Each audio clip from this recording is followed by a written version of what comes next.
Hello viewers and students, आपका आज की नई क्लास नई वीडियो में बहुत बहुत स्वागत है। आज एक और नया इंटरेस्टिंग वीडियो में आपके सामने लेके प्रस्तुत हुआ हूँ। बहुत दिनों बाद या कुछ महीने बाद मिल रहे हैं अपन, पर मिलेंगे ज़रूर, ये मैंने कहा था आपसे। जो चीज़ें मैं आपको उसमें पढ़ा चुका था, किसमें पहले वीडियो में बता चुका था, जिसमें मैंने आपको बोर्ड के माध्यम से समझाया था। इस बार मैं आपको इन स्लाइडों के माध्यम से या इस पीडीएफ के माध्यम से समझाने की पूरी कोशिश करूंगा।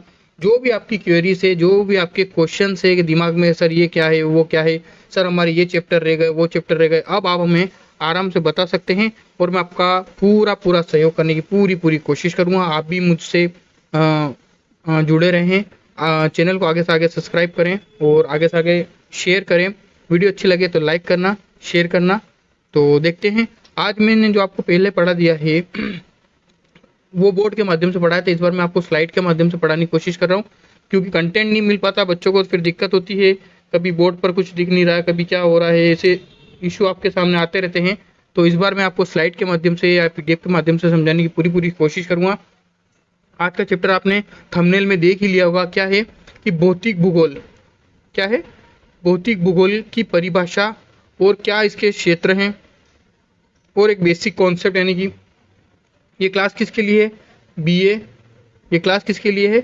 BA first year plus integrated first year के लिए, ठीक है ना। ये आप याद रखना, क्योंकि आप अच्छे से जानते हैं आपके फर्स्ट ईयर में चैप्टर आता है कौन सा? भौतिक भूगोल का, ठीक है ना। और सेकंड पेपर आपका है मानव भूगोल, ठीक है। मानव भूगोल की भी वीडियो आती रहेगी। और भी अगर आप कोई चैप्टर है, कोई अलग क्लास से रिलेटेड है, कोई अलग यूनिवर्सिटी से रिलेटेड है, अगर आप वो भी पढ़ना चाहते हैं तो मुझे कमेंट बॉक्स में लिख के जरूर बताएं। तो देखते हैं क्या है भौतिक भूगोल और किस शाखा से निकला है। तो आप अच्छे से जानते हैं भूगोल को दो भागों में मुख्य रूप से बांटा जा सकता है या बांटा गया है। पहला उसमें आपका आता है भौतिक भूगोल और दूसरा आपका आता है मानव भूगोल। और यही दोनों पेपर आपके, ये दोनों के दोनों पेपर किसमें है? फर्स्ट ईयर में। कि बच्चा ये जरूर सीख ले कि अगर वो भूगोल पहली बार पढ़ना शुरू कर रहा है, उसने 11th 12th में ज्योग्राफी नहीं ली है, जिसने ली है वो तो अच्छे से इन चीज़ों को जानते हैं, उनका बेसिक क्लियर है। लेकिन जिन विद्यार्थियों ने अभी यानी फर्स्ट ईयर में रिसेंटली नई ज्योग्राफी ली है और नया पाला पड़ रहा है इससे, तो वो इसको अच्छे से और डीपली से पढ़ें और अध्ययन करें। ये बहुत इंटरेस्टिंग सब्जेक्ट है। ये आपको नंबर भी दिलाता है, प्लस आपका भविष्य भी सिक्योर करता है, ठीक है ना। वो कैसे करता है वो आपको आगे बता दिया जाएगा। अब मेनली बात ये कि भूगोल को मुख्य रूप से कितने भागों में बांटा गया है? तो दो भागों में। पहला है भौतिक भूगोल और दूसरा है आपका मानव भूगोल। तो अब हम पढ़ेंगे कि क्या है भौतिक भूगोल, क्या है इसकी परिभाषा, ठीक है ना। ये चीज समझ गया, ठीक है। तो देखते हैं भौतिक भूगोल की परिभाषा क्या हो सकती है। What is definition of physical geography. हाँ, मैं ये भी बता देता हूँ। भौतिक भूगोल को इंग्लिश में बोलते हैं फिजिकल ज्योग्राफी और मानव भूगोल को इंग्लिश में बोलते हैं ह्यूमन ज्योग्राफी। ये चीज आप अच्छे से ध्यान रखना। कुछ इंग्लिश वर्ड भी आपको याद रखने होंगे। क्यों? क्योंकि मैंने बताया आपको, जो भूगोल पनपी है या भूगोल बड़ी है आगे, या जो एक क्षेत्र से दूसरे क्षेत्र या एक देश से दूसरे क्षेत्र में इसका स्थानांतरण हुआ है, तो वो मुख्य रूप से अंग्रेजों की देन है। भूगोल अंग्रेजों की देन है, क्योंकि अधिकतर उन्होंने ही आविष्कार किए हैं। उसमें भारत का नाम नगण्य रहता है, क्योंकि आपको जो भी परिभाषाएं मिलेगी वो किसी न किसी अंग्रेज विद्वान की ही मिलेगी या अंग्रेज भूगोलवेत्ता की ही मिलेगी। तो देखते हैं क्या है डेफिनेशन। भौतिक पर्यावरण का अध्ययन ही भौतिक भूगोल है। यानी भौतिक पर्यावरण, यानी कि जो हमारे आसपास का वातावरण है वही हमारा क्या है? भौतिक भूगोल। यानी कि जो हमें दिख रहा है प्रकृति में या पर्यावरण में, वही हमारा क्या है? भौतिक भूगोल, ठीक है ना। जो कि ग्लोब के धरातलीय उच्चावच सागर, महासागर तथा वायु के वितरण का अध्ययन कराता है। अब मेन बात इसमें एक शब्द आपको अच्छे से याद रखना है और इसका बार बार आपको एनालाइज करते रहना है कि इसका अर्थ क्या है। जिन बच्चों को पता है या जो बच्चे जानते हैं कि इसका अर्थ क्या है, यानी कि उच्चावच का अर्थ क्या है, जो जानते हैं तो वो बहुत अच्छी बात है। और जिनको नहीं पता है मैं उनको बता देता हूँ। पृथ्वी पर विद्यमान जितने भी पहाड़, मैदान, नदी, घाटी, झील, झरने और अनेक भौतिक चीजें या पर्यावरण में उपस्थित जितने भी उच्चावच हैं, यानी कि सागर, महासागर, तल, पहाड़, मैदान, झील, ये सभी क्या कहलाते हैं? एक समग्र रूप में उच्चावच के नाम से जाने जाते हैं। तो अब आप समझ गए होंगे उच्चावच का अर्थ क्या होता है। वे सभी धरातलीय स्वरूप जो पृथ्वी पर पाए जाते हैं उन्हें क्या कहते हैं, उच्चावच कहते हैं। अब क्या कह रहा है डेफिनेशन, फिर से पढ़ते हैं अपन यहाँ से। भौतिक पर्यावरण का अध्ययन ही भौतिक भूगोल है, जो कि ग्लोब क्या होता है, पृथ्वी का छोटा रूप, ग्लोब के धरातलीय उच्चावच सागर, महासागर तथा वायु के वितरण का अध्ययन कराता है। यानी कि भौतिक भूगोल में एक तो हम उच्चावच का अध्ययन करते हैं, दूसरा सागर का अध्ययन करते हैं, दूसरा महासागर का अध्ययन करते हैं, धरातल का अध्ययन करते हैं, वायु का अध्ययन करते हैं, और इन सब को मिला के हमारा क्या बन जाता है, जीव मंडल। क्या बन जाता है, जीव मंडल। स्थल मंडल, जल मंडल, वायुमंडल मिलके क्या बनता है, आपका जीव मंडल बनता है। अब देखें, सामान्य रूप में भौतिक भूगोल पृथ्वी के भौतिक पर्यावरण का क्रमबद्ध अध्ययन करने वाला विज्ञान है। भौतिक भूगोल, भौतिक पर्यावरण, वही बात हो गई, आसपास का जो इन्वायरमेंट है, जो आपका परिवेश है, वही क्या कहलाता है, भौतिक पर्यावरण कहलाता है। और उसका क्या, क्रमबद्ध अध्ययन, यानी कि कंटिन्यूअस अध्ययन ही क्या कहलाता है, अध्ययन करने वाले विज्ञान के जिसके अंतर्गत व्याख्या की जाती है या विवेचन किया जाता है, यानी कि उसको डिस्क्राइब किया जाता है, उसे ही क्या कहते हैं, भौतिक भूगोल कहते हैं। अब इसके उपभाग अलग अलग हैं, कैसे क्या बना उसका अध्ययन अब करने की कोशिश करते हैं। सबसे पहले आपका आता है कि भू आकृति विज्ञान, जियोमॉर्फोलॉजी, इंग्लिश में क्या बोलते हैं इसे, जियोमॉर्फोलॉजी। क्या है जियोमॉर्फोलॉजी, इसके अंतर्गत ग्लोब के स्थल मंडल के उच्चावचों, उनके निर्माण प्रक्रमों, उनके एवं मानव के अंतर संबंधों का अध्ययन किया जाता है।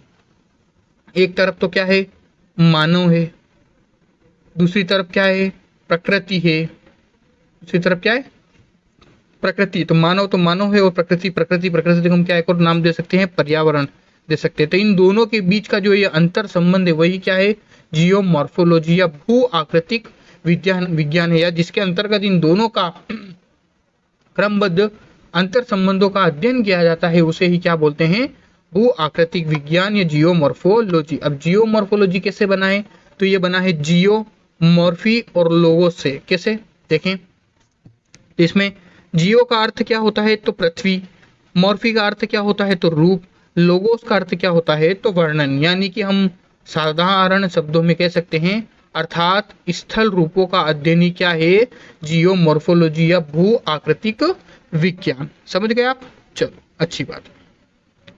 अब इस विज्ञान के अंतर्गत यानी कि जियोमॉर्फोलॉजी यानी कि भू आकृतिक विज्ञान के अंतर्गत अध्ययन किए जाने वाले उच्चावचों, यानी कि वही पर्वत, पठार, मैदान, नदी, घाटी, बेसिन वगैरह सब को अलग अलग श्रेणियों में बांटा गया है। कितनी भागों में बांटा गया है, 3 श्रेणियों में बांटा गया है। कितनी श्रेणियों में बांटा गया है, 3। और फर्स्ट में कौन सी आएगी, सेकंड में कौन सी आएगी, थर्ड में कौन सी आएगी, इसका अध्ययन अपनों को करना है। और ये सीधे सीधे क्वेश्चन पूछ लिए जाते हैं कि प्राथमिक श्रेणी के उच्चावच है, द्वितीय श्रेणी के उच्चावच है या तृतीय श्रेणी के उच्चावच है। पहला तो सीधा तो क्वेश्चन आपका ये बनता है कि भौतिक भूगोल की परिभाषा दीजिए। पहला क्वेश्चन सीधा सा भौतिक भूगोल की परिभाषा, डेफिनेशन कुछ भी पूछ सकता है, साधारण अर्थ पूछ सकता है। उसके बाद आपका पूछता है कि अध्ययन किए जाने वाले उच्चावचों का स्तर कितने भागों में बांटा गया और किस स्तर में कौन सी उच्चावच को रखा जाता है। तो सबसे पहला आपका कौन सा आएगा, प्रथम श्रेणी के उच्चावच, जिसमें किसको रखा गया है, महाद्वीप, महासागरीय बेसिन। अब देखो, एक होता है महाद्वीप। महाद्वीप क्या होता है, वह स्थल खंड जो चारों ओर से जल से घिरा हो, वह स्थल खंड जो चारों ओर से जल से घिरा हो उसे महाद्वीप बोलते हैं। वह वृहद स्थल खंड है, अगर बीच में कोई लाइन डालें तो वह वृहद स्थल खंड जो चारों ओर से जल से घिरा हो उसे महाद्वीप कहते हैं। और द्वीप किसे बोलेंगे, अगर मैं द्वीप की बात करूं तो द्वीप वह स्थल खंड जो चारों ओर से जल से घिरा हो या वह छोटा स्थल खंड जो चारों ओर से जल से घिरा हो। एक होता है द्वीप और एक होता है प्रायद्वीप। एक होता है प्रायद्वीप। प्रायद्वीप का अर्थ क्या होता है, जिस तरह आप जानते होंगे भारत का नक्शा आपको अच्छे से पता होगा, ये होता है हमारा दक्षिण का पठार या दक्षिण का भारत। इसी दक्षिण के भारत को क्या बोला जाता है, प्रायद्वीपीय भारत। क्यों, क्योंकि यह 3 ओर से जल से घिरा है। कैसे, तो एक तो ये घिरा है कहाँ से, ये घिरा है एक तो बंगाल की खाड़ी से, दूसरा घिरा है ये अरब सागर से और ये तीसरा घिरा है किससे, तो हिंद महासागर से, यानी कि 3 ओर से जल से घिरे भाग को क्या बोला जाता है? प्रायद्वीप। और 4 ओर से जल से घिरे भाग को क्या बोलते हैं? द्वीप।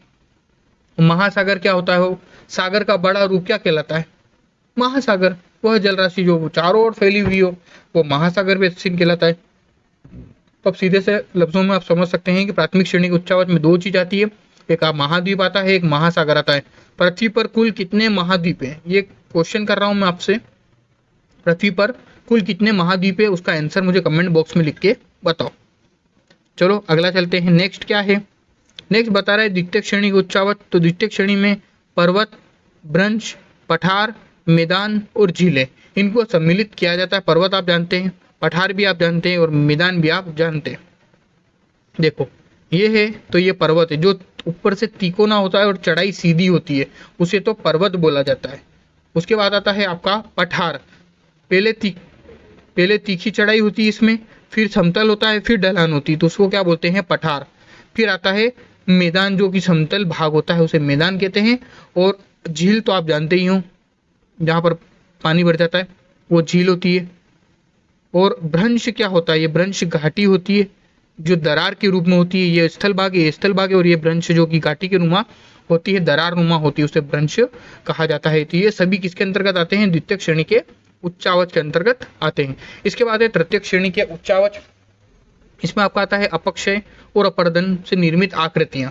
अब अपक्षय क्या होता है, अपर्दन क्या होता है? अभी याद रखना, तृतीय श्रेणी में क्या आते हैं? तो अपक्षय आता है और अपर्दन आता है, ठीक है ना। इसका अध्ययन मैं आपको आगे आने वाली यूनिट में बहुत विस्तृत तरीके से कराने वाला हूं। अभी आपको बस सिर्फ यही याद रखना है, अपक्षय और अपर्दन से निर्मित आकृतियां कहां पर आती है? तृतीय श्रेणी के उच्चावच के अंतर्गत आती है। इसके बाद चलते हैं अपन नेक्स्ट। पहला पढ़ा हमने भू आकृतिक विज्ञान, जियोमॉर्फोलॉजी। अब है समुद्री विज्ञान, ओशियनोलॉजी, ठीक है ना। समुद्र विज्ञान या ओशियनोलॉजी। पृथ्वी के धरातल का 70.8% भाग सागरीय जल से आवृत यानी कि ढका हुआ है। इस जलीय भाग को जल मंडल के नाम से जाना जाता है तथा इस जल मंडल या सागरों के अध्ययन को समुद्र विज्ञान कहते हैं। यानी कि आप अच्छे से जानते हो, ये हमारी पृथ्वी है, ये हमारी भूमध्य रेखा है, ये कर्क है, ये मकर है, और इसके अधिकांश यानी कि यहाँ पर क्या स्थित है? स्थलखंड। और ये बाकी जितना भी है वो सभी क्या है? आपका जलीय भाग। तो जो जलीय भाग होता है, उसी के अध्ययन करने वाले विज्ञान को क्या बोल देते हैं? समुद्र विज्ञान। और कितने प्रतिशत लगभग हमारे पृथ्वी पर पानी स्थित है या जल स्थित है? तो हम बोल सकते हैं 70.8% जलीय भाग स्थित है। भौतिक समुद्र विज्ञान के अंतर्गत तरल अर्थात जल की गतियां, सागरीय लहरें, धाराएं, ज्वार भाटा, सुनामी आदि जल के भौतिक गुणों जैसे तापमान, दाब, लवणता, घनत्व, जलपुंज, उनकी विशेषता से अध्ययन किया जाता है। अब देखो 2 चीजें, पहली बात तो है जल की गतियां, दूसरा है जल के भौतिक गुण। पहले देखें आप जल की गतियों में क्या क्या चीज आ रही है। जल की गतियां, गति मतलब एक स्थान से दूसरे स्थान पर जाना, किसी न किसी वजह से मूवमेंट होगा, वही गति कहलाती है। तो देखो सागरीय लहरें आप अच्छे से जानते हैं, लहर आती है, लहर में हमको घूमना है, बीच में हमको जाना है, ये चीज आपने सुनी होगी, कहीं ना कहीं देखी होगी। तो सागरीय लहरें आप अच्छे से जानते हैं। धाराएं जो प्रवाहित होकर एक स्थान से दूसरे स्थान पर जाती है। ज्वार भाटा क्या होता है? ज्वार भाटा आप अच्छे से जानते हैं, किसी भी भू जल राशि का ऊपर की ओर उठना ज्वार कहलाता है और उसी का पुनः नीचे गिर जाना भाटा कहलाता है। ये क्यों होता है ज्वार भाटा? तो चंद्रमा की आकर्षण शक्ति के कारण होता है। वो सुनामी भी आप अच्छे से जानते हैं। इसके बाद आपका आता है जल के भौतिक गुण क्या क्या है उसके। तो देखो उसमें तापमान भी होगा, उसमें दबाव भी होगा, लवणता भी होगी, घनत्व भी होगा, जलपुंज भी होगा।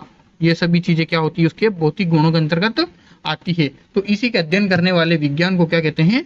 समुद्र विज्ञान या ओशियनोलॉजी कहा जाता है। ये हुआ आपका सेकंड। इसके बाद आपका आता है थर्ड। क्या है थर्ड? जलवायु विज्ञान, क्लाइमेटोलॉजी। क्या है? जलवायु विज्ञान, ठीक है। तो जलवायु विज्ञान के अंतर्गत आपका जलवायु विज्ञान के अंतर्गत पृथ्वी के चतुर्दिश यानी चारों ओर व्याप्त गैसीय आवरण को वायुमंडल कहा जाता है। देखो चारों ओर जब सभी जगह जल था तो वो जलवायु समुद्र विज्ञान हो गया था। अब चारों तरफ क्या होगा? गैसीय आवरण। यानी कि गैस यानी कि वायु का मंडल, तो वायुमंडल हो गया, तथा उसके अध्ययन करने वाले विज्ञान को मौसम विज्ञान या जलवायु विज्ञान के नाम से जाना जाता है। यानी कि मौसमीय वायु घटनाओं को या वायुमंडल में उपस्थित होने वाली घटनाओं को किसमें अध्ययन किया जाता है, तो जलवायु विज्ञान के अंतर्गत अध्ययन किया जाता है। अगला है जलवायु विज्ञान के अंतर्गत वायुमंडलीय दशाओं को मौसम तथा जलवायु का क्रमबद्ध एवं प्रादेशिक स्तर पर अध्ययन किया जाता है। अलग अलग क्षेत्र में अलग अलग मौसमी घटनाएं होती है। कुछ क्षणिक घटनाएं होती है, मतलब 1 दिन 2 दिन 24 घंटे 5 मिनट 10 मिनट, तो उसे मौसम बोलते हैं। और जो दीर्घकालीन अवधि के लिए परिवर्तित होती है या दीर्घ काल लगता है उसको परिवर्तित होने में, उसको क्या बोलते हैं, जलवायु। ये चीज आप याद रखना, छोटी दशाएं मौसम कहलाती है और दीर्घकालीन दशाएं जलवायु कहलाती है। देखो यहाँ पर लिखा ही है, वैसे आ ही गया है। अल्पकाल या लघु काल में होने वाले वातावरणीय परिवर्तन को मौसम कहते हैं। अल्पकाल या लघु काल, जैसे अभी ठंड लग रही है, फिर थोड़ी देर में गर्मी लग रही है, तो ये क्या मौसम में परिवर्तन हो रहा है, ठीक है। और अगर आप बात करें दूसरे की, तो दूसरा क्या कहता है, लंबी अवधिया के दौरान मौसम संबंधित साधारणीकरण को जलवायु कहते हैं। यानी कि 4 महीने के गर्मी, 4 महीने की सर्दी, 4 महीने की वर्षा, यह क्या होता है, जलवायु के नाम से जाना जाता है, ठीक है। और उत्तरी ध्रुव में क्या होगी, तो ठंड होगी। भूमध्य रेखा पर हमेशा क्या होगा, तो उच्च तापमान रहेगा, वायु दाब कम रहेगा। तो ये सब किसको इंडिकेट करता है, जलवायु को इंडिकेट करता है। तो आप सीधी सी बात याद रखना, जो लघु काल के लिए होता है उसे मौसम कहते हैं, और जो दीर्घ काल के लिए होता है उसे जलवायु कहते हैं। इन दोनों का अंतर भी बार बार कभी कभी पूछ लिया जाता है। तो ये आपका कौन सा हुआ, जलवायु विज्ञान। इसके बाद आपका लास्ट आता है कौन सा, जीव विज्ञान। जीव विज्ञान के अंतर्गत स्ट्रॉलर और स्ट्रेलर के अनुसार, मैंने क्या बोला है, जितने भी विद्वान मिलेंगे सबके सब कौन मिलेंगे, इंग्लिश मिलेंगे, ठीक है ना, अंग्रेज मिलेंगे। तो देखें क्या कह रहे हैं भाई साहब, स्ट्रॉलर, पृथ्वी के सभी जीवित जीव वे पर्यावरण जिनसे इन जीवों की पारस्परिक क्रिया होती है मिलकर जीवमंडल कहलाता है। यानी कि जहां पर वो मिलकर के अपने आप से पारस्परिक क्रिया, अंतर संबंध स्थापित करते हैं, उसे क्या बोलते हैं, जीव विज्ञान बोलते हैं। और क्या लगा रखा, नोट, 100 रुपए का नहीं है, 2000 का है, सुन लो क्या है। जीवमंडल के